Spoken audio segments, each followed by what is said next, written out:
Hello Year 11, here is your third tutor session and today we are focusing on descriptive writing, which as you already know is part of language paper 1, question 5 or section B. Obviously with descriptive writing, it might be one of the options you're asked to create. We don't know, you might get offered 2 narratives, you might get offered 2 descriptions or one of each, but you do need to know the subtle differences between the two.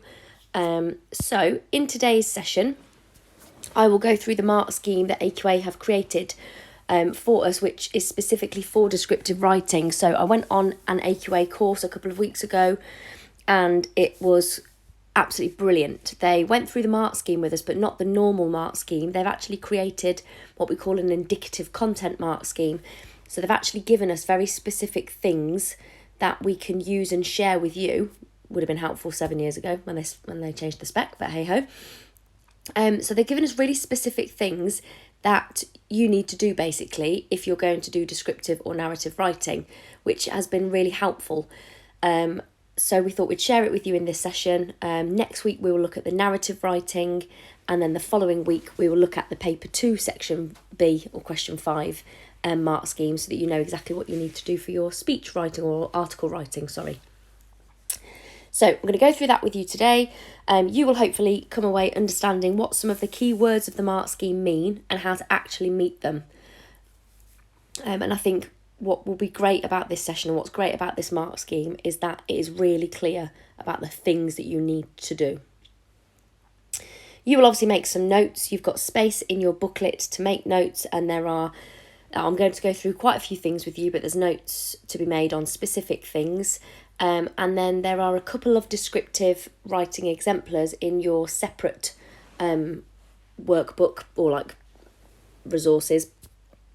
And if you get time today, that'd be great. If not, that's something you can do for revision, but you can go away and have a look at how they either do or don't meet the indicative content of the mark scheme. So let's get started.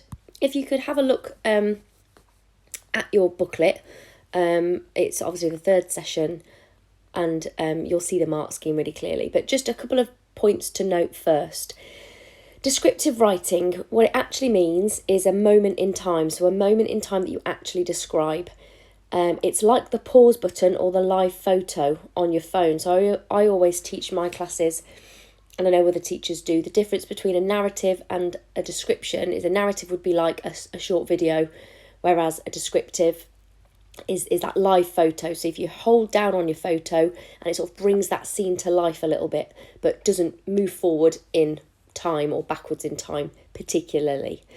What the examiner said when we had the AQA course was that it doesn't matter if your descriptive writing or if your creative writing lapses into a bit of narrative. So don't worry if you do find that your descriptive goes into a little bit of storytelling, that's okay. The main thing is though, you've got to describe as much as possible, okay? So if you get asked to write a description, the whole point of that is to describe. And if you don't know what describe means by now, I don't know where you've been for the last 5 years, but you are going into a lot of detail about small things. You're trying to help your reader imagine.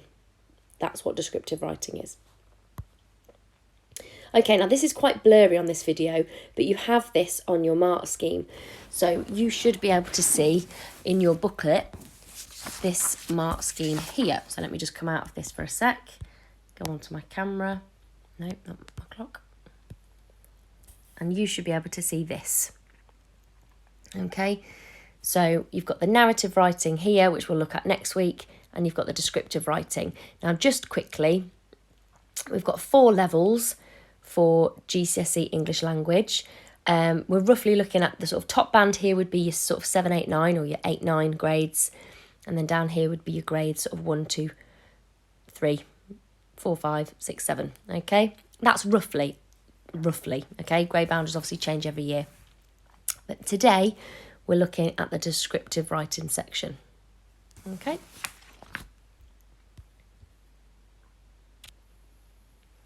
So, right at the bottom of the mark scheme then, it talks about things being cliched, things being generic, things being limited, an occasional use of things or things that are unrelated Obviously, we're all avoiding that. We don't want things that are generic, but generic just means box standard, lacking in anything. We don't want anything that's limited. All of you are capable of more than that. So we are going to focus on the top band today, and I'm going to go through all of these things specifically with you. So overall, the main points of the mark scheme, so whether we're looking at level 1, 2, 3 or 4, it focuses on these main things: imagery, description, vocabulary, ideas that you share, adjectives that you use and the detail you go into, techniques, atmosphere, the sequencing of your ideas or images, and the style within which you write. Those are the main things that the mark scheme actually boil down to. And I'm going to take you through each of these and explain what they mean in a little bit more detail. Don't forget, this video will be on our YouTube channel, so if you need to go back to it so you can listen to it again, and you can pause it obviously and make some notes, then you can do that. So when we talk about imagery, we're talking about creating images in the reader's mind, okay? So those can be visual images, so things that evoke a something to do with the sight, so something visual that you can imagine. They can also include the senses. So imagery, if you're employing the 5 senses, you are creating a range of images. So those images can be to do with taste or sound or feel. So that can be to do with atmosphere as well as the actual feel of the texture of something, and obviously smells and sights. Focusing on creating images for every single paragraph that you're going to write is the first key to success for the descriptive writing. So you really need to think about, when you're planning, because obviously planning is key, what images are you aiming to create? And if you plan thinking about the range of images that you want to create for your reader, that you're on the way to success there. Now, obviously for the descriptive writing, you often get an image as a starting point, but you're not going to describe the whole image in one go.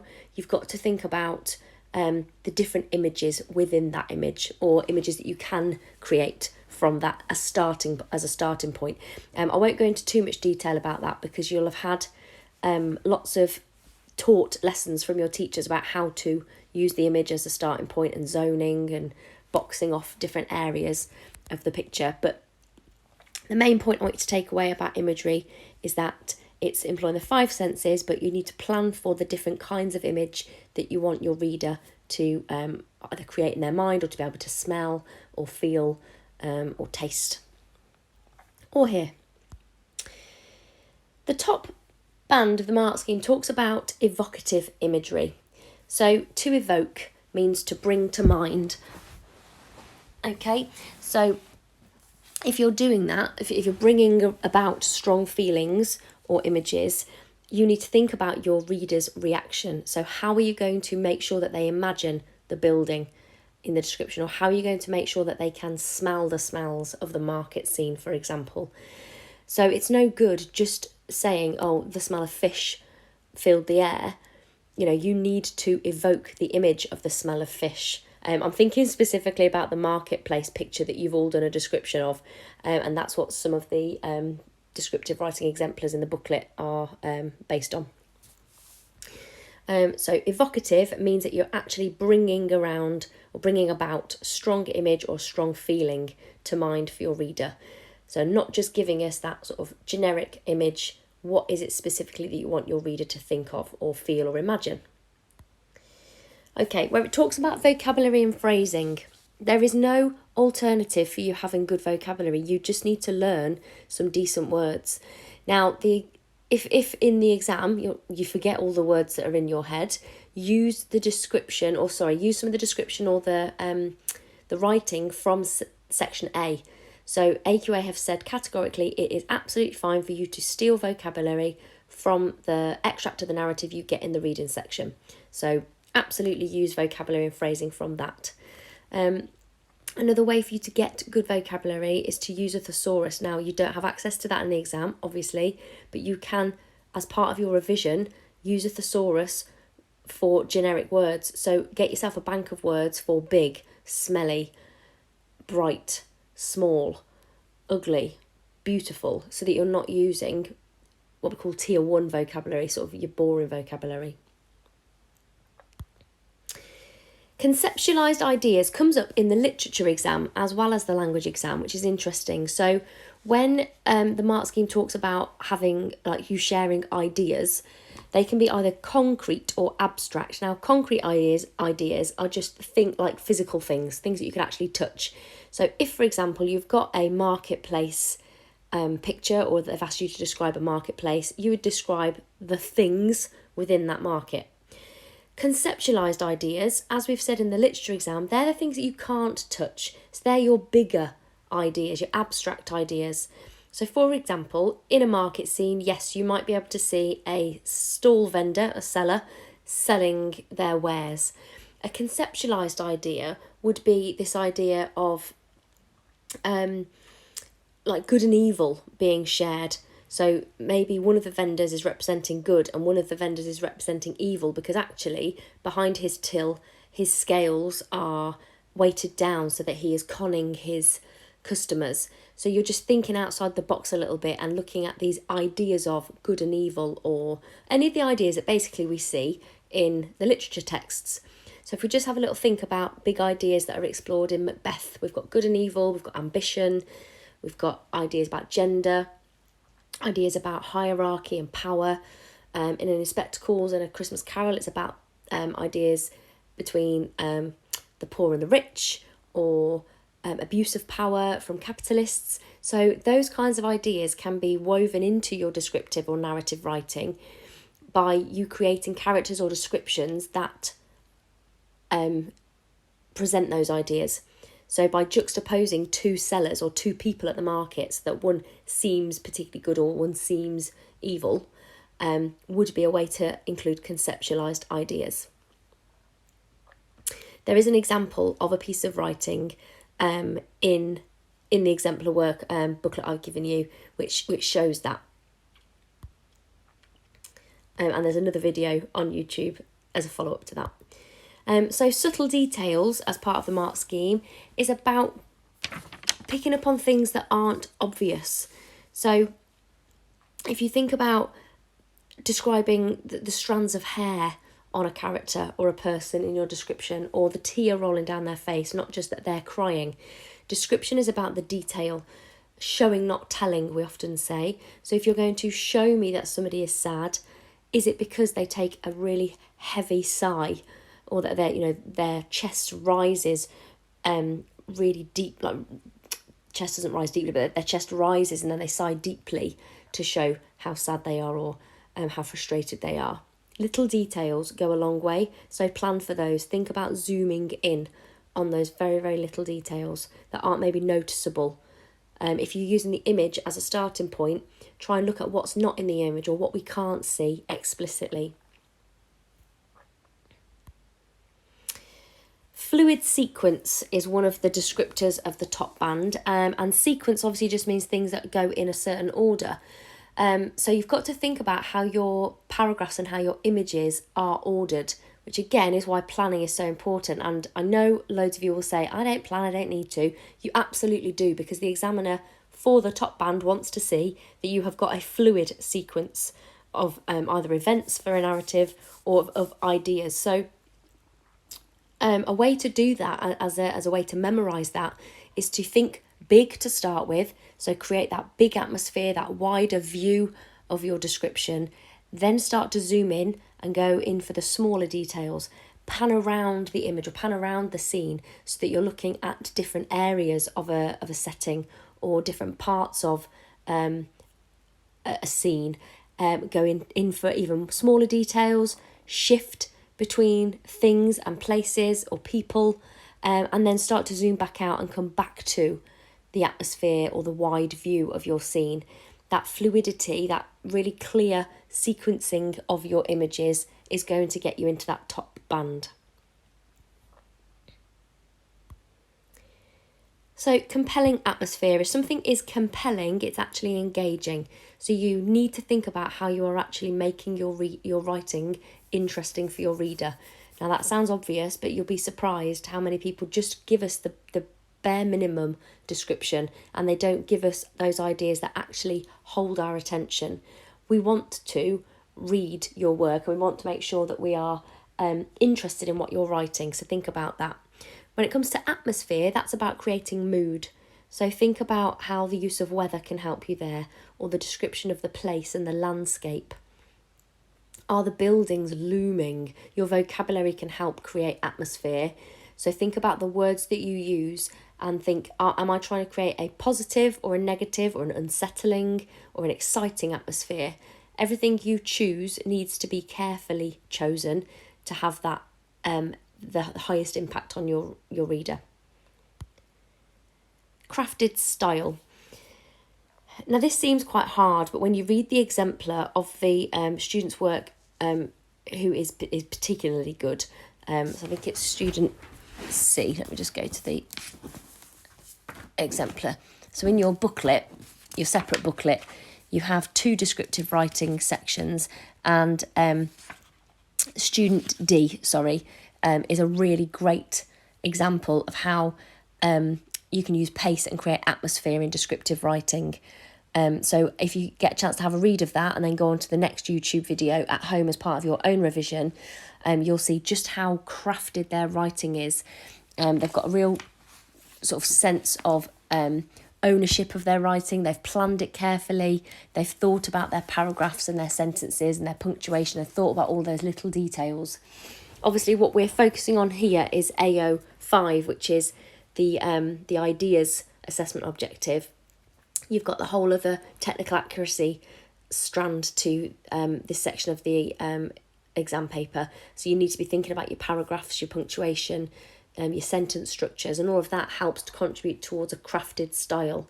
So varying your sentences, varying your sentence and paragraph openers, so you're not just starting with the all of the time. And everything that I've talked about, like your setting, your atmosphere, your vocabulary, your techniques, all comes into the style. And crafted just means you've thought about it really carefully, and everything is done for a reason. That's what gets you into that top band. So hopefully that gave you a few more ideas about specifically what you need to do in order to be successful in this section of the exam. Take a little bit of time to read through the mark scheme again. As I've said, it's about those main things, so images, style, sequencing of events, atmosphere, vocab, techniques. But you can now, as part of your own revision, have a look at the 2 examples of descriptive writing in your pack. So you've got student C, which is on the second page, and student D. They both do things well. Obviously, the student D's is a lot more developed, and it meets the top band. So give that a thorough read and think about ways in which you could steal from them, basically, magpie ideas from them. As I said, there is a follow-up video on our YouTube channel, and it takes you through the successes of student D's writing, but look at them comparatively. Whilst C's is okay, it's very limited, so 3 paragraphs really isn't enough for you to get into that top band, even though their descriptions are quite good. So you do need to make sure that you're giving yourself a good 45 minutes to answer this question. It's worth half of the marks of the whole paper. And I know some teachers are encouraging you to start with the descriptive writing so that you don't run out of time. And that's a great tip. If that suits you, you can answer the questions in any order. But do give yourself 15 minutes to plan. And then if you know exactly what you're writing in each of your paragraphs, then 30 minutes should be plenty of time to write that. Just quickly, a really good planning tip, like we say for the reading section, using what, how, why. What am I going to describe? How am I going to describe it? Why am I describing it like that? Planning like that in your head will hopefully make sure that you are crafting and consciously choosing specific techniques, sentences, vocabulary, images to have the best effect on your reader. I hope that's helpful, Year 11, and best of luck, and I'll see you next week.